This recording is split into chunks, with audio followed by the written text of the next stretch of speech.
James Stiles' house. Come on in. We don't have a fire in the fireplace today because it's just too darn warm.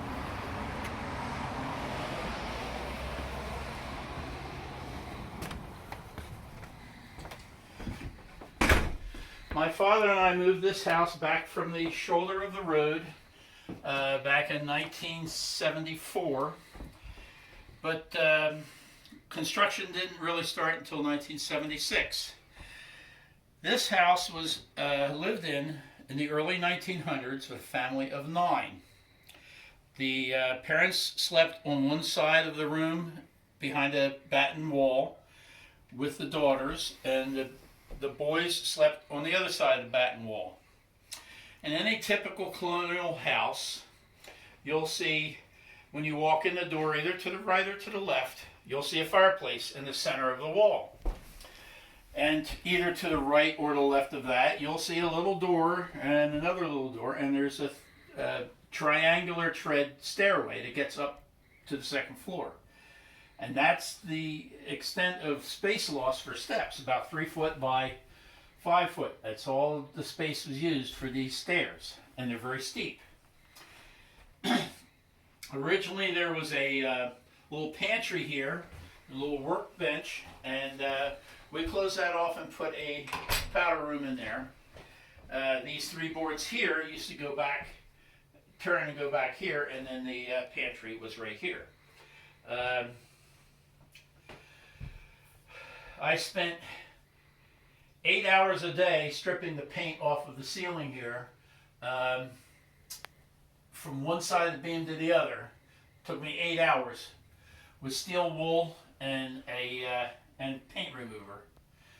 And then when it was time to do the floors, it took about 8 hours to do maybe 4 boards from one end to the other, just setting nails, pulling and setting nails. That doesn't even count,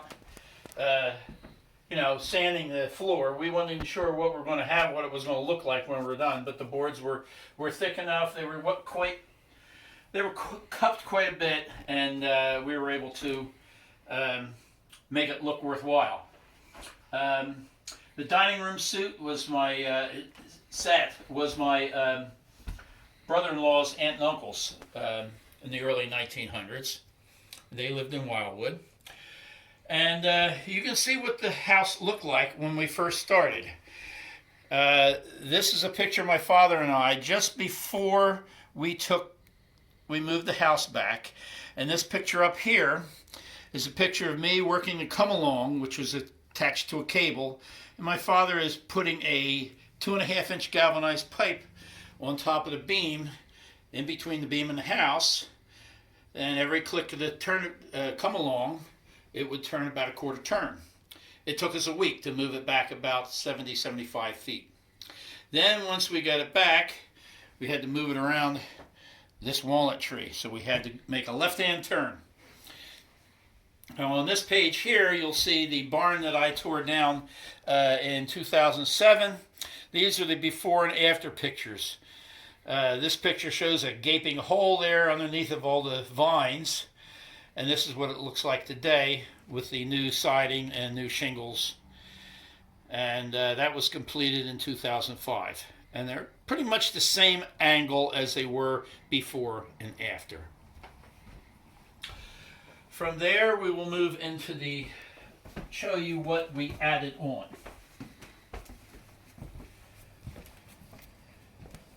Now, at the time my father bought this property, it was a 4-acre property that he subdivided into 4 1-acre lots with the idea of building and selling. He was a carpenter, as well as my trade was carpenter later.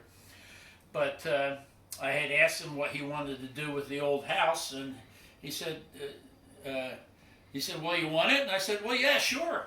So that was our project for the next number of years. I spent 3 years working on the house from beginning to time we moved in.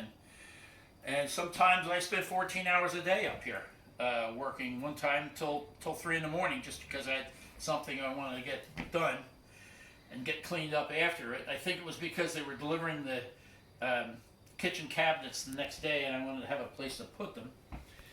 So in 1974, we also acquired a barn here in town. It was 25 foot by 40 foot long and wide, and we tore it down and used the lumber for that in this room here. You'll see all these 3 outside walls here are pine siding that was used in the barn, and this wall here, all 34 feet of it, is cedar boards, and they're all tongue and grooved with a Stanley 45 plane. Now what that is a tool that Stanley came up with that has 45 different blades for different functions, one for tongue and one for groove, and then there were other blades as well.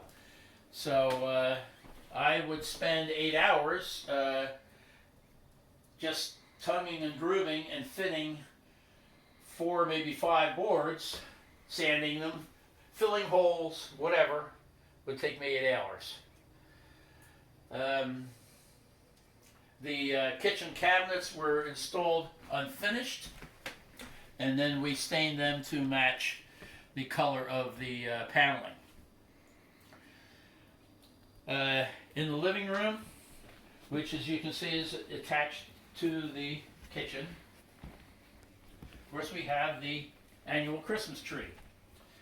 And most of the Christmas ornaments that you'll see on this tree are Campbell's kids. I actually had 30 years of, each year you get one of these little Campbell kids, and that one that he's showing you right there is actually the first one from 2000, or from 1980. Now as you pan up the tree, pay particular attention to this pink ball. That was my mother's, that was on my mother's Christmas tree when she was a child. And she was born in 1918, so it's pretty close to 100 years old. And then there's some other ones up there on the top. There's some translucent bells and some pine cones that were also part of the tree when I was, even before I was a child, so they're more than 60 years old. The balcony and the rafters that you see on the ceiling were all made from material from the barn as well. The banister is one of the rafters. The corner posts on the railing were queen beams that held up the purlin plates. And many of these did not have any nails in them at all, as they were all held together with mortise and tenon with a dowel to hold them together. As well as the pickets you can see are the same material. Some of this is chestnut, some of it's oak. They used whatever trees they had to cut down. So we just ran them through the saw to make these 5/4 pickets. The ceiling is spruce, as well as the floorboards, and you'll see many of the doors upstairs and down were made with the same material. If I had a 16-foot board, I would need a 10-foot board. I have 6 foot left over. That would be enough to make a door, because as you can see as I walk through here, there isn't too much clearance. Many of the doors are only 6'2", some are 6'4", whatever it took to whatever I had left over on the board sometimes. And they're all a batten door, which as I open this door here, so for you to understand what a batten door, the horizontal board holds the vertical boards together, and they're usually held with nails that are driven all the way through the vertical board and then bent over to a 180-degree angle and driven back through the wood. Makes a very tight connection. In this room, our style's a little bit different. You can see the paneling, horizontal paneling with a chair rail on the top that ties in with the windowsill. It's a little bit different style that they had in the colonial ages. And the bedroom set was in my parents' house when they bought the house in 1944, just around the corner here where I grew up. And I've seen only a few of them, and I tend to think it was probably early 1900s that this was constructed. The bedspread was also on that bed that I can remember as a child growing up. That's the spread that was always on there. So that's more than 65 years old too. The walls in this room were studded with the cross arms from the telephone poles, or maybe on the railroad track, because in the property next door when my father bought the property, there was a stack of them out there that were all creosoted. They were 10 foot long, quite long, and we only needed about 7.5 foot for this purpose here. The ceiling joists came from a house that was being torn down in Estelle Manor, and my father went up there to get a load of shingles up in Egg Harbor City, and he saw a bunch of these beams hanging down on the side of the building. And so on his way back he stopped and looked, and he thought it would work perfect for our planned addition here. So after he unloaded the shingles, he went back up to load up the ceiling joists, and because they were so long, they stuck out the back of the truck so long, he needed something to counterbalance them, so he started throwing the rafters on, which were only 10 foot long, and kind of counterbalanced it out so he was able to drive back to Dennisville.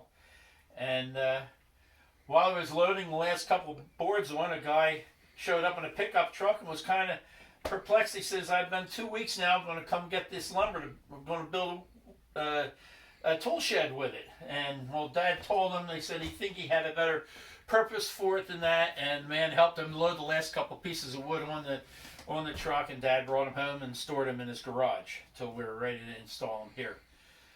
So I think that's about it. You all have a very nice Christmas, and Happy New Year. About the books? No, I didn't. About the birdhouses that I made last year for the church's 150th anniversary. 50 years ago, my uncle made these birdhouses for our 100th anniversary, so I decided to follow in his footsteps and make some birdhouses for our 150th. And I did a little bit differently. This one over here is more like the ones that he made. That's made with new cedar wood. But this little guy is made with the siding from the original church. And it's the inside face that you can see that didn't have any paint on it, which is the preferred side, I would think. And if you would like to acquire one of these, they're available for either a $25 or $35 donation at your discretion. You can contact anybody with the Homeowners Association or with the Dennisville Methodist Church or myself. And my name is Art Lathers. I don't think I mentioned that before.